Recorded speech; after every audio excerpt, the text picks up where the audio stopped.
주가 조작이 아니라 소액 주주 운동이었다.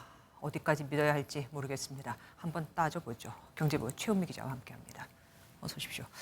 소액 주주로서 지분을 더 많이 확보해서 경영에 개입하는 방식으로 주주의 가치를 높이려고 한 것뿐이다. 그러니까 주가 조작을 한 건 아니다. 지금 이 얘기죠? 맞습니다. 실제로 강 씨는 이번에 하한가를 맞은 종목에 대해서 내가 10년 이상 주주 행동주의를 위해 투자해왔던 종목이다. 이렇게 스스로 밝혔습니다. 카페 회원들에게도 조언만 했을 뿐이고 투자를 권유하거나 강요한 적은 없다는 설명입니다. 실제로 SG증권 사태처럼 회원들 통장을 자기가 받아서 대리 매매를 하거나 네. 회원들 동의 없이 회원 명의로 대출을 일으켜서 뻥튀기 투자를 했던 것도 정황상 아닌 걸로 보입니다. 그러면 지난번 SG증권 사태 때처럼 내가 피해자라고 주장하거나 뭐 찾아가서 나는 어떻게 하냐 이렇게 얘기하는 사람도 없다는 얘기입니까? 네, 사실 어제 사건이 터지고 가장 먼저 강 씨가 운영하는 네이버 카페에 들어가 봤는데요. 네네.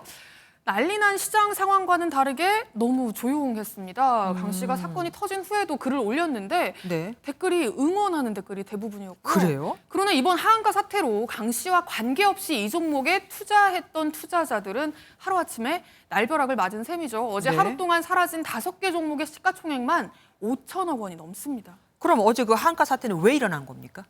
네, 카페 회원들에겐 독려만 했을지 몰라도 강 씨의 주장처럼 네. 실제로 큰 손들과 함께 대대적으로 해당 종목을 장기간 매수하면서 주가를 끌어올렸다는 사실은 본인도 인정을 하고 있습니다. 네. 강 씨는 제가 직접 전화를 해봤는데요. 파트너라는 표현을 썼어요. 네. 큰손 투자 파트너들과 장기간에 걸쳐 경영권을 확보하기 위해서 꾸준히 주식을 매입했고 가진 돈만으로는 부족하다 보니 증권사로부터 대출까지 받았는데 SG증권 사태를 계기로 증권사들이 보수적으로 돌변하면서 대출을 이렇게 저렇게 제한을 하니까 더 이상은 버티지 못하고 예. 팔게 됐다라는 게 강 씨의 설명입니다. 그게 하한가로 이어지게 된 거고요.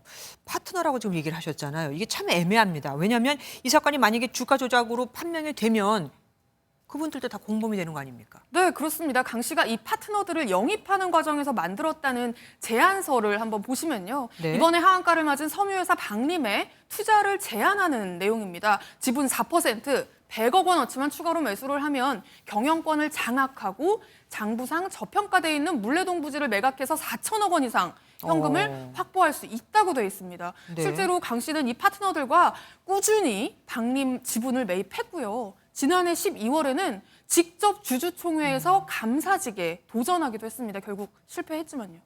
그러면 과정만 보면 정말 주가 조작보다는 경영법 확보를 위해서 노력했다 이렇게 해석될 수도 있을 것 같긴 합니다. 네, 그렇습니다. 그런데요, 한 네. 가지 걸리는 부분이 있습니다. 그래요? 앞서 리포트에서도 언급이 됐지만 강 씨가 주가 조작으로 유죄를 받은 전력이 네네. 있거든요. 근데 그때 상황을 보면요, 심지어 당시에 유죄를 받았던 종목 중에 네. 이번에 하한가를 맞은 대한방직도 포함이 돼 있습니다. 당시에도 강 씨는 소액주주 운동을 했을 뿐이라고 이제 재판부에 항변을 했지만 재판부는 받아들이지 않았습니다. 네. 왜 그랬냐면요, 찾아봤는데 바로 주식을 팔았기 때문입니다. 아. 당시 판결문을 보면 공범들과 종목을 정한 뒤에 서로 약속한 가격에 사고 팔며 인위적으로 주가를 끌어올리는 통정 매매를 하고 주가가 2배 이상 오르면 경영권 확보를 위해서라면 팔지 말아야 되잖아요. 그렇죠. 갖고 있어야죠. 그런데 2배 이상 오르면 팔아서 수익을 실현했다고 돼 있습니다. 그 결과 강 씨가 얻은 수익만 90억 원이고요. 아우. 일당 전체가 얻은 수익은 200억 원에 달했다고 네. 합니다.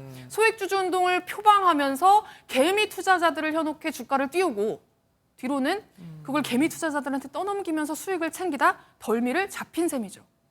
그렇다면 이번에도 관건은 주가를 끌어올린 다음에 주식을 팔아서 이익을 받느냐 이거겠네요. 네, 맞습니다. 직접 물어봤는데요. 네. 팔지 않았다고 말했습니다. 그러면서 자신과 가족들 계좌를 관리해주는 PB들 연락처를 기자들에게 주겠다.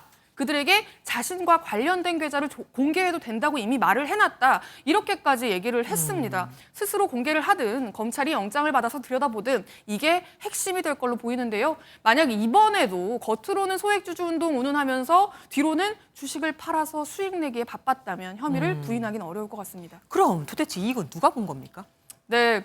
사실 이익을 누가 봤냐고 이야기를 하신다면 당연히 어제 주식을 판 사람일 겁니다. 네. 그게 강 씨인지 강 씨의 투자 파트너인지는 모르겠지만 함께 대량 매수하면서 주가를 끌어올리다가 누군가가 어제 이탈을 한 거고 주식을 판 거고 네. 그 이탈한 사람이 어제 파는데 성공을 했다면 그만큼 수익을 봤다고 봐야겠죠. 하한가를 쳤다고 해도 어제 주가가 최근 2년 새 최고점이었으니까. 아, 그렇군요.